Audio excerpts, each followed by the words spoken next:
Hello, Amy Cook here from Sheffield Futures.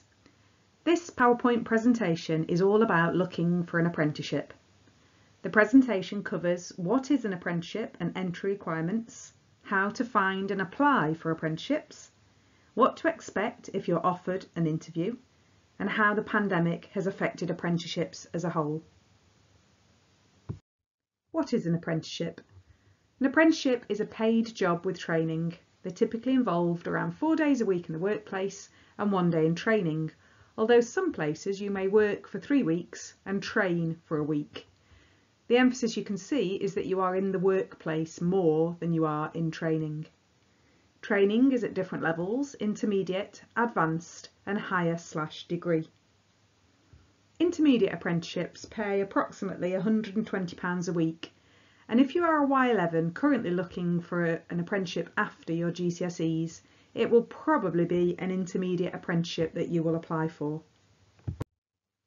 Apprenticeship levels. So intermediate apprenticeships are training at level 2 and equivalent to GCSE level. Advanced are training at level 3 and equivalent to A levels. And higher or degree are training at levels 4 to 7 and equivalent to degree or foundation degree. An intermediate apprenticeship is usually about 18 months long, and after you've completed that, you may go on to an advanced apprenticeship.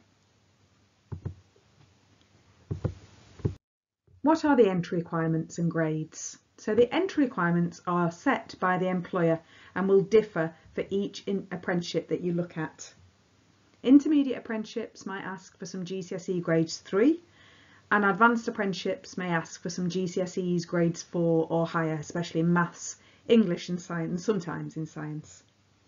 You need to check what the qualifications are that the employer is asking for and make sure you either have these or your estimated grades are the correct grades. Some employers set their own selection tests instead of putting entry requirements, and these will probably be done at interview stage and would be in maths and English. Other skills that employers are looking for are communication, team working, organisation and timekeeping, and they are looking for somebody who is job ready. You will have to give examples on when you apply of things that they are looking for. So think about if you've done any work experience and what examples you could give from that. Think about examples from school or educational settings. Think about your hobbies. What kind of skills have you gained from them? Or helping around the house. So where to look for apprenticeships? The main website is this one, the gov.uk apprenticeship site. These advertise vacancies across the whole country, and you can search by type of vacancy, the city of postcode and the apprenticeship level. Just bear in mind that if you don't drive, you need to make sure you can get there and back on the bus. So it's useful to put in the city postcode as a search because you can put a mileage parameter in there as well. This website also lets you register yourself, and then you can set up alerts. So when new apprenticeships come on, you can get alerts sent to your inbox.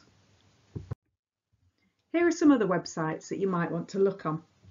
Also, companies advertise their own apprenticeships. So if you know you're looking for an accountancy apprenticeship, for example, you could look on all the accountancy firms in Sheffield to see whether they are advertising on there. How to apply?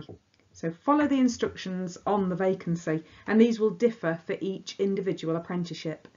You might be asked to complete an online application, a printed application that you put in the post, or a CV. So what to put on your CV? You'll need your name and contact details, subjects, qualifications and or predicted grades, your skills, and make sure you match them to what they are asking for in the job requirements, any work or volunteering experience, a bit about you in your spare time, your hobbies, and details of 2 people you can give as a reference. These are called your referees, and you must ask for their permission before you do this. Bear in mind a CV is the first thing an employer will see about you, so you need to sell yourself and make it good. 3/4 of CVs are rejected due to bad grammar, spelling and poor layout. So when you've done yours, make sure you get someone to check it for you.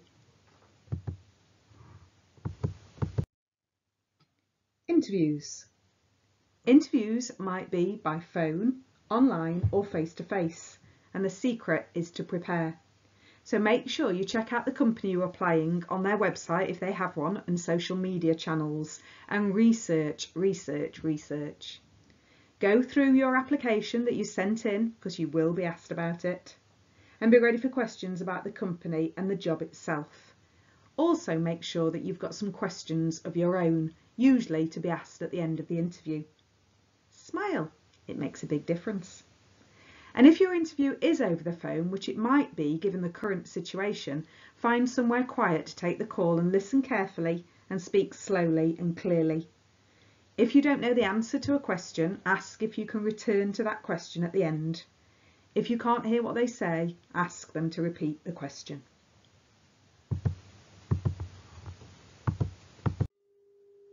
Finding and securing an apprenticeship can be difficult. You may apply for quite a few apprenticeships before you're offered even an interview.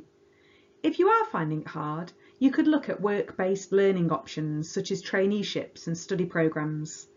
They include learning in a workplace, and they give help with job hunting, CVs and interviews, and support with maths and English. It's a way of making you apprenticeship ready. The pandemic and lockdown has affected apprenticeships and vacancies have fallen. What it will mean is that any interviews will probably be by phone or online, and if you are lucky enough to be offered a place, the employer might not be able to give you a start date straight away.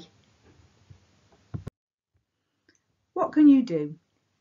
Keep looking. Some work sectors still need people. For example, healthcare, retail, food, all need staff. And remember that this won't last forever, but make sure you've got a plan B. So if you are thinking that apprenticeships are the route for you, make sure you've got a full-time course at college as a backup plan just in case you need it. Keep trying. If you don't succeed at first, try again. As we said, work-based learning is an option, full-time study or volunteering. You can do these whilst also applying for apprenticeships. And it's never too late to get an apprenticeship. You can get an apprenticeship at any age. Here are some other websites that may help with your search. My top tip would be to be organised. Keep a track of who and where you've applied and follow up if you don't hear anything back from them. And good luck.